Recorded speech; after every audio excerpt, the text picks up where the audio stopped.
In the last video, what we had done is looked at segments that were either in or around a circle and figured out the relationships that were created when the segments intersected with each other. And ultimately, we found out that certain products would be equal to other products. In this video, we're going to continue to look at segments that are in and around circles, but our focus is going to be on the angles that are made and how they are related to each other. First, what we're going to do is take a look at what we get when we take a tangent and a chord and we have them intersect at the point of tangency. If a tangent and a chord intersect at the same point, then the measure of each angle formed is 1/2 the measure of its intercepted arc. Okay, let's go ahead and start with a picture of a circle. We'll go ahead and plot a point for the center.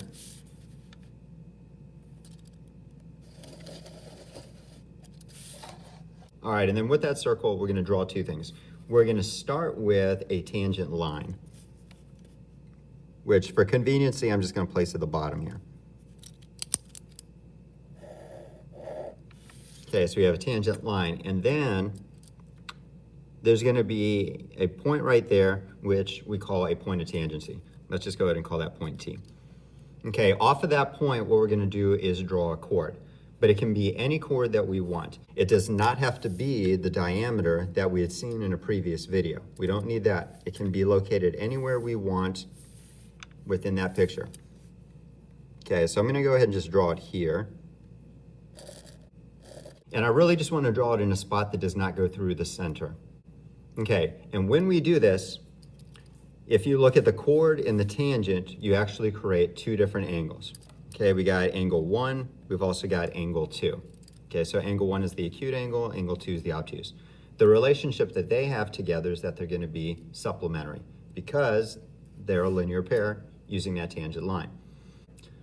But the measures of those and how they compare to the circle, each of those angles formed is going to be 1/2 of the measure of the intercepted arc. Okay, so let me go ahead and label another point here. Let's just call this point U.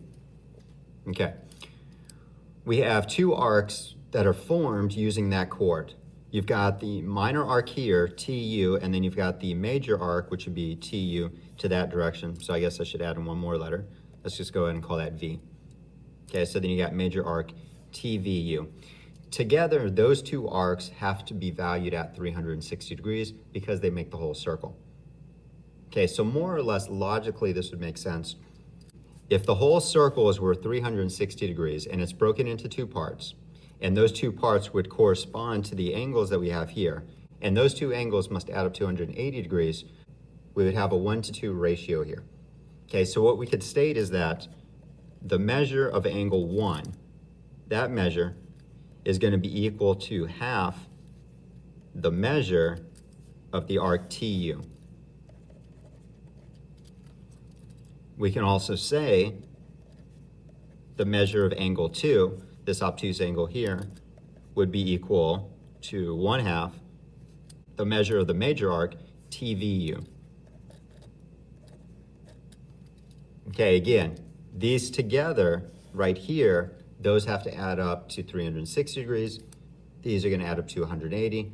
The most logical idea is to let 1/2 of that measure go to 2 and 1/2 of that measure go to 1. For example 1, if you're asked to figure out the measure of arc DE, which uses two letters here, just D and E, that would indicate that this is a minor arc. So you're asked to figure out the measure of this arc. We can apply what we were just looking at there with the 1:2 ratio. Okay, on this side here, that angle we got 110 degrees, which means that the measure of the angle next to it is going to be 70 degrees. So the intercepted arc that is formed with that angle, which is going to be from D to E, exactly what we want there, is going to be twice the measure of this angle, which means that the measure of arc DE is equal to 140 degrees. And that's it. The next one that we're going to look at is a little bit more interesting than the previous. The picture that we're going to create is also going to look a lot like a picture that we'd seen before, which is going to have two chords intersecting each other. But instead of looking at the lengths of the segments that are formed by the two chords, what we're going to do is look at the angles that are formed between them. All right, so it says, if two chords intersect in a circle, then the measure of each pair of vertical angles is the average of the measures of their intercepted arcs. Okay, there's a lot happening in there. Let's go ahead and draw a picture and see what that actually refers to. Okay, we're going to start with the center for our circle, which is not actually going to get used for anything here. Within that circle, we're going to draw two chords that intersect with each other. And let's go ahead and draw the other chord right here. Okay, so two chords that just happen to intersect at some spots. It appears in my picture that they might look like they're perpendicular, but they don't really need to be perpendicular. Okay, here's what the theorem tells us though. When these intersect with each other, you get two pairs of vertical angles. You've got these two, you've also got those two. Let's just look at these here. Okay, the measure of these two is going to be the same because they're vertical angles. As well would be the measures of these angles over here. Okay, but again, just to focus on one side here, let's go ahead and just call that x. Okay, so that would be x degrees, which would mean that this is x degrees as well. Okay, that angle right here intercepts an arc that would be from this point to that point. Let's go ahead and call that A and B. Okay, so x intercepts that arc. Over here, an angle that's valued at the same size as x because it's a vertical angle also intercepts an arc here. Let's go ahead and call that CD. Okay, and what our statement above tells us is that if two chords intersect in a circle, then the measure of each pair of vertical angles, such as these, is the average of the measures of their intercepted arcs. Okay, so x is going to be equal to the average of the measure of this arc here and this arc there.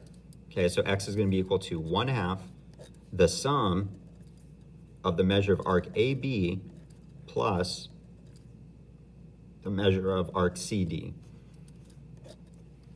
Okay, to average two things, you're going to add them together, then divide by 2, and that will give you the value of x.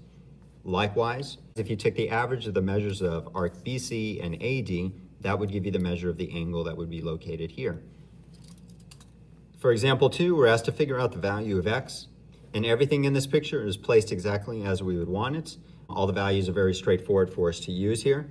The measure of angle x is going to be the average of the intercepted arcs that it would have. Okay, that would include the 140 degrees, and it also includes the other side, the 112 degrees.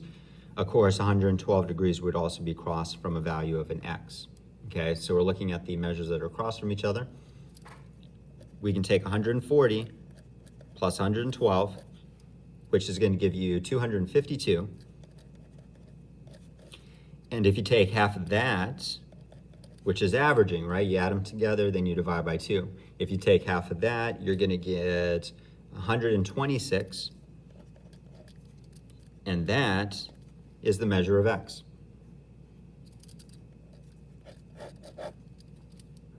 For our third part here, we actually have 3 different cases that we can look at, all of which are using tangents and or secants. If tangents and or secants intersect outside the circle, then the angle formed is half the difference of the pair of intercepted arcs formed. In each of the pictures here, we've got maybe a secant or a tangent. That would be a tangent and a tangent. That would be a secant and a secant.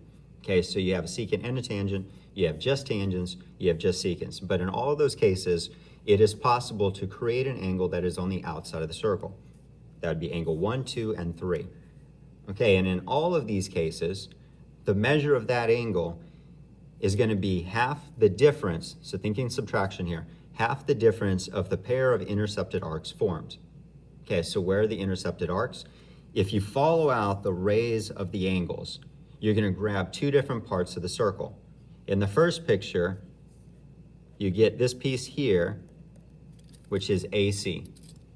That would be the first intercepted arc. You then get a larger one, which is over here, which is going to be BC. Okay, so the measure of angle 1 is going to be equal to half the difference between those 2 measures. Okay, it's going to be half the difference between the 2 of them. We'll take the larger one, the measure of arc BC, and subtract the measure of arc AC. And that will give you the value of A. Okay, for the second picture, which has 2 tangents, the second picture that has two tangents here, the little intercepted arc goes from P to R, here. The other part goes all the way from P to R as well, but along the backside, which is going to give you a major arc in that case. But the rule still applies here. The measure of angle 2 is going to be equal to half the difference between those two.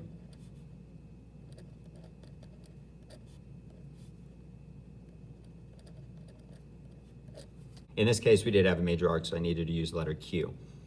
Okay, but it is half the difference between what that is and what that is. The third picture has two secants. The rule still applies here. You have a little intercepted arc there, and you have a larger one on that side.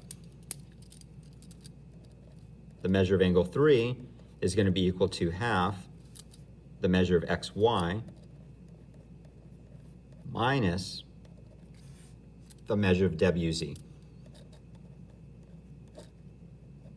Okay, so despite the fact that we could be using two tangents or two secants or a combination of them, the rule is still the rule and it applies in all the pictures.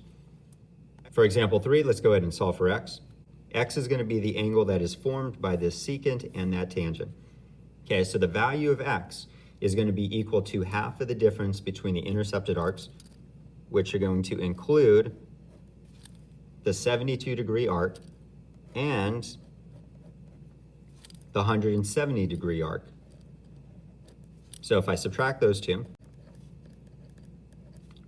we're going to get 98 degrees. You're going to get 98 degrees. Okay, so that won't be the value of x. But if you take 98 degrees divided by 2, which is going to give you 49, that would be the value of x. Later, blah.